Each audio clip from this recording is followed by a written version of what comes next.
नमस्ते दोस्तों। इस वीडियो में आज हम मनुष्य के कितने जन्म होते हैं इस पर विचार करेंगे। इस प्रश्न का उत्तर ऐत्रेय उपनिषद में दिया है।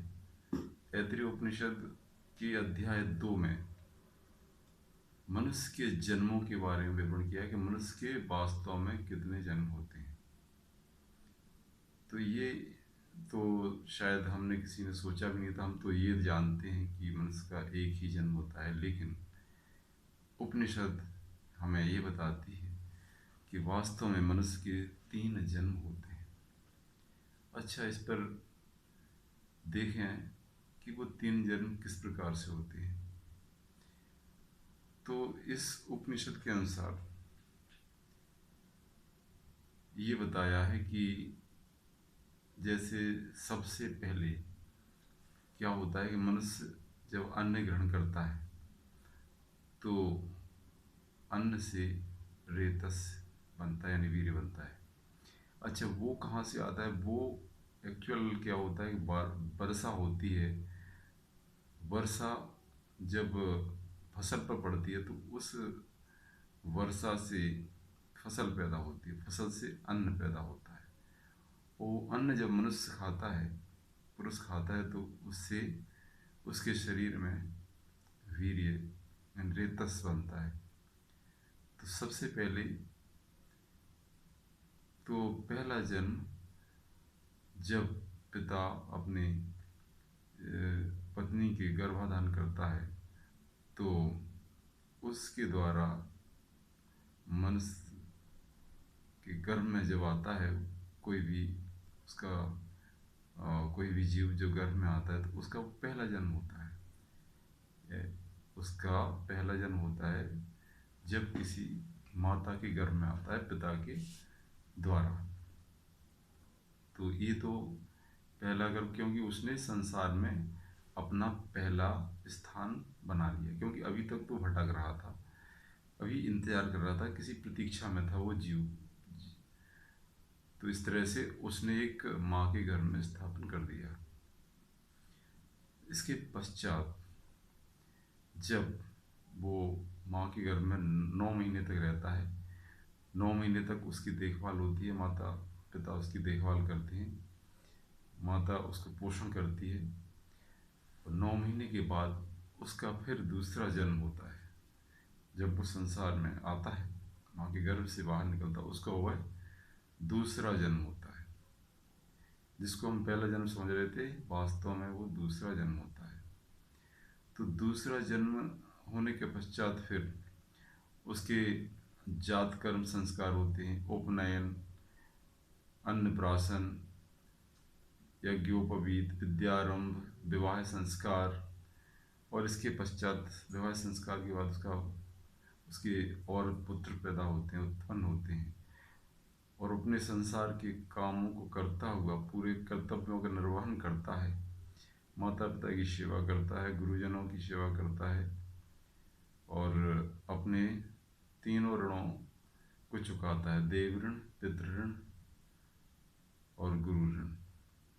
वेद अध्ययन, शास्त्रों का अध्ययन, दूसरों को विद्या दान करना, विद्या ग्रहण करना, ये देवऋण। पूजा अर्चना, भगवान की पूजा, देवताओं की पूजा, सही समय पर यज्ञ इत्यादि करना, और संसार के कर्तव्यों को, संसार की सेवा करना, संसार के कर्तव्यों को निर्वहन करते हुए, और अपने अपने जो आत्मस्वरूप है वो अपने पुत्र के रूप में है। पुत्र को जो है अच्छी शिक्षा दीक्षा देकर, ताकि वो उसका नेक्स्ट अगला जो है उसका उत्तराधिकारी बन सके, और उस जो कुल परंपरा चली आ रही है उस पर चल सके।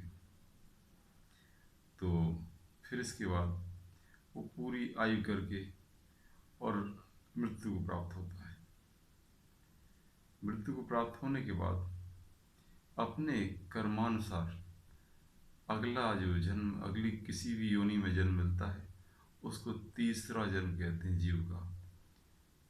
तो इस तरह से वेद ने मनुष्य के 3 जन्म बताए हैं, क्योंकि ये जो परंपरागत रूप से सबसे पहले ईश्वर ने जो पहला प्रथम पुरुष आदि पुरुष उत्पन्न किया था, उसकी परंपरा नष्ट ना हो जाए, उसकी परंपरा के अनुसार आज तक हम जो अभी वर्तमान तक आए हैं, तो वर्तमान तक जो भी हमें दिख रहे हैं मनुष्य, वो उसी परंपरा के अनुसार आए हैं और उस परंपरा का क्षीण ना हो सके, इसलिए जीव के जन्म दर जन्म होते रहते, यानी जन्म के बाद मृत्यु, मृत्यु के बाद फिर जन्म, मृत्यु के बाद, यानी जन्म और मृत्यु का चक्र चलता रहता है। तो इसको जब ऋषि वामदेव ने देखा कि ये ऋषि वामदेव ने देखा कि ये जन्म के बाद मृत्यु होती है, फिर जन्म लेते हैं, फिर दुनिया के काम करते हैं, फिर ये इसका चक्र क्या है, ये तो कभी छूटेगा नहीं। मनुष्य जब इस संसार में आता है दुख भोगता है, सुख भी भोगता है, दुख भी भोगता है, कष्ट भी पाता है, सुख भी पाता है, अच्छे बुरे के अनुसार, फिर अगला जन्म मिलता है। इसका क्या कारण है? फिर उन्होंने तपस्या की, विचार किया, ज्ञान का विचार किया, वेदों का अध्ययन किया, गुरुओं के पास गए, तब उन्हें ज्ञान हुआ कि इससे मुक्ति के लिए साक्षात्कार जरूरी है, भगवान का ज्ञान होना चाहिए, आत्मज्ञान होना चाहिए। तब वो फिर आत्मज्ञान प्राप्त करके मुक्त हो गए और जन्म मरण के चक्र से छूट गए।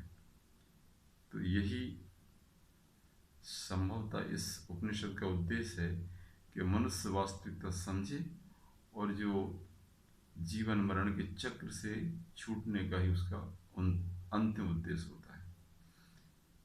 तो आज इतना एक संक्षिप्त मैंने इसका एक थोड़ा सा अंश बताया, और इसके प्रथम जो वीडियो था उसमें मैंने बताया था, इसका पहला अध्याय था और शायद तृतीय अध्याय के बारे में, दूसरा अध्याय मिसिंग था, तो आज उसके बारे में बताया गया। लेकिन मैं इसमें लिंक में दे दूंगा अपना पुराना वीडियो।